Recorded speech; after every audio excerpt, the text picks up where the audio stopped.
Want to train your team in industrial automation? We have several courses that are perfect for you. Visit realpars.com/business and fill out the form. Our team will contact you soon to discuss how we can support your team's development. In this video, I'll show you how to use Allen Bradley's Micro800 Simulator. By the end of this video, you'll know how to download a project to the Micro800 Simulator, how to simulate inputs for testing, and understand the limits of the Micro800 Simulator. The Allen Bradley Micro800 Simulator is a free tool that is used to simulate Allen Bradley Micro800 PLCs. In case you aren't familiar with them, Micro800 PLCs are a range of small, cost-effective PLCs that are used to control small, standalone machines and skids. The Micro800 Simulator is bundled with Connected Components Workbench since version 12. Connected Components Workbench is the development environment that is used to configure and program Micro800 PLCs.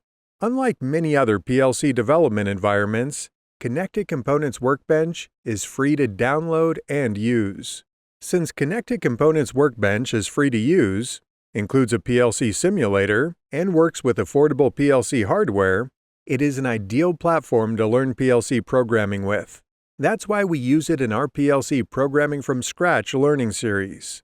This series teaches you PLC programming from first principles, using free tools.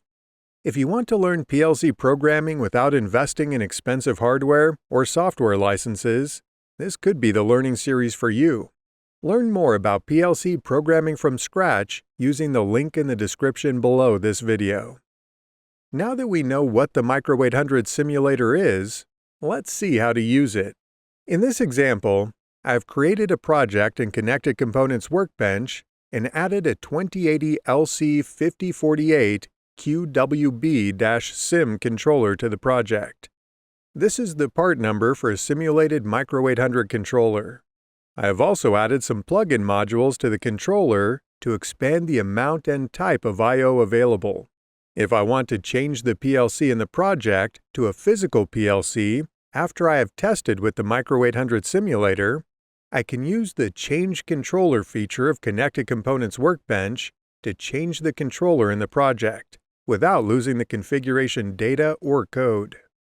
In this project, I have programmed some simple logic to control the outputs in a program called Prog1. When I'm ready to test the project, I launch the Micro800 Simulator using the button on the toolbar.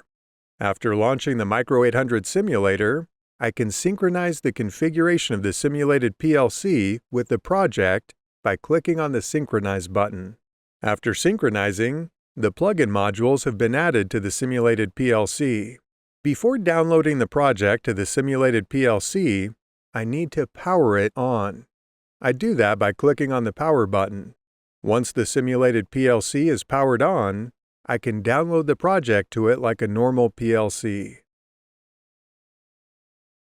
Once the download is complete, I click Yes to put the simulated PLC into Remote Run mode.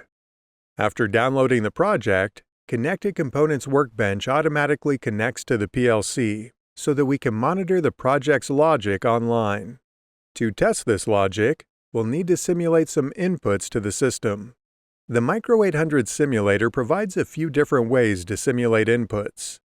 The easiest way to simulate inputs is to control them in the Micro800 Simulator interface. You can click on a digital input to toggle its value, or enter a value for an analog input. Here, I am toggling input 0 to true. After a 1-second delay, output 0 becomes true. I can also virtually wire outputs to inputs. This lets you programmatically control inputs for testing. To configure the virtual I/O wiring, I close and reopen the Micro800 Simulator and select Configure I/O wiring from the device menu. In the I/O wiring table, I use the Add button to create a connection between output 1 and input 1. I also create a delay of 1 second between the output turning on and the input turning on. Then I click OK to save the virtual wiring. Now, when I hover over output 1 or input 1, I can see the virtual wiring. With my virtual wiring complete, I power up the PLC again and connect to it in Connected Components Workbench. Then, I toggle the test bit in my program to turn on output 1, and after a 1-second delay, I see input 1 become true. Finally, you can simulate inputs using external applications. There are two interfaces available to simulate inputs through external applications. They are an XML file and an API. To simulate inputs using an XML file, you can enable external I/O access using the XML file in the Options dialog, which is accessed by clicking on Tools, Options. Once external I/O access is enabled, you can modify the inputs.xml file, which is located in the folder C Program Data, Rockwell, CCW, Simulator. In this file, I change the value of input 2 to true, and I see that it changes on the Micro800 interface as well. You can also use an API, or Application Programming Interface, to simulate the inputs. This method is more complex than the others, and is outside the scope of this video. The Micro800 Simulator is a powerful tool for testing, but it is not designed to be a replacement for a physical PLC. It has some limitations that a physical PLC does not have. The most important limitation of the Micro800 Simulator is related to performance. The performance of the Micro800 Simulator will depend on how powerful your computer is, and how often the simulator is interrupted by other applications. On most computers, the scan times of the simulated PLC will be quite long, and you may encounter watchdog faults while testing. To avoid watchdog faults, you can set the watchdog time variable sysva_tcy_wdg to a high value, like 10,000. The second most important limitation is the runtime limit. The standard version of the Micro800 Simulator only stays in run mode for 10 minutes. After this time, it automatically switches to program mode. If you need to run the Micro800 Simulator for a longer time, you can invest in the Developer Edition of Connected Components Workbench. This is an enhanced version of Connected Components Workbench that includes a version of the Micro800 Simulator that stays in run mode indefinitely. In this video, I introduced the Micro800 Simulator and showed you how to get up and running with it. By now, you should know how to launch the simulator, download a project to the simulator, and use a variety of techniques to simulate inputs for testing. You should also understand the limits of the Micro800 Simulator.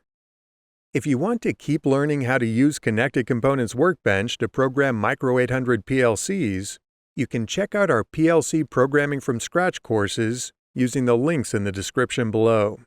These courses teach you PLC programming from first principles using free tools and, optionally, affordable hardware. I hope to see you on a PLC Programming from Scratch course in the future.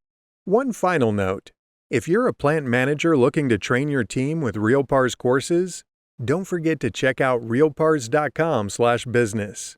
You can find the link in the video description.